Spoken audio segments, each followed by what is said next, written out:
د افغانستان اسلامي امارت د ملي دفاع وزیر مولوي محمد یعقوب مجاهد د ځواکونو تازه لاسته راوړنه د ازادۍ جبهې مشهور قماندان د نورو زیاتو جنګیالیو په شمول ووژل سو. دا چې د ملا یعقوب ځواکونو کوم قماندان او څومره جنګیالي وژلي بشپړ حال را سره همدغه روانه ویډیو کې کتلی سئ. سلامونه قدرمنو لیدونکو، مشال پریس یوټیوب چینل ته مو هرکلی کوم.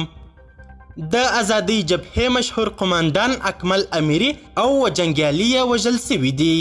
د طالبانو د ملي دفاع وزارت په پروان کې د ازادۍ جبهې د مشهور قماندان اکمل امیری او د هغه د جنګیالیو د وژلو خبر ورکړی دی. د ملي دفاع وزارت پر خپل ټویټر پاڼه لیکلی دی پروان ولایت کې د بغاوتګرو د یو قماندان په شمول 8 تنه ووژل سول.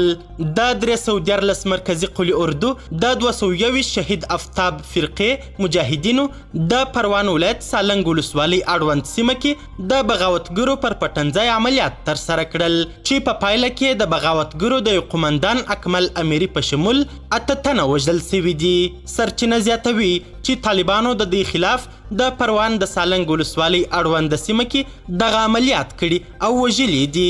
د طالبانو خلاف جنګیدونکي ازادۍ جبهې په دې اړه څه نه دي ویلي.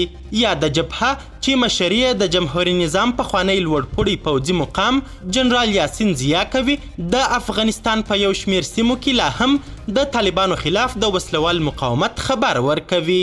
د طالبانو ستر تبلیغاتي مبلغ جنرال مبین هم پر خپل ټویټر پاڼه لیکلی دی پروان ولایت کې د بغاوتګرو د یو قماندان په شمول 8 تنه ووژل سول.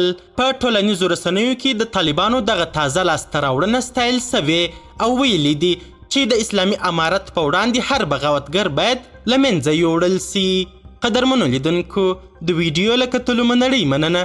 د لا زیاتو او نورو لحظه پر لحظه خبري مطالبو لپاره زموږ همدغه مشال پریس یوټیوب چینل سبسکرایب کړي. تر بیا او بلې ویډیو ښه وخت ښې چارې. د الله په امان.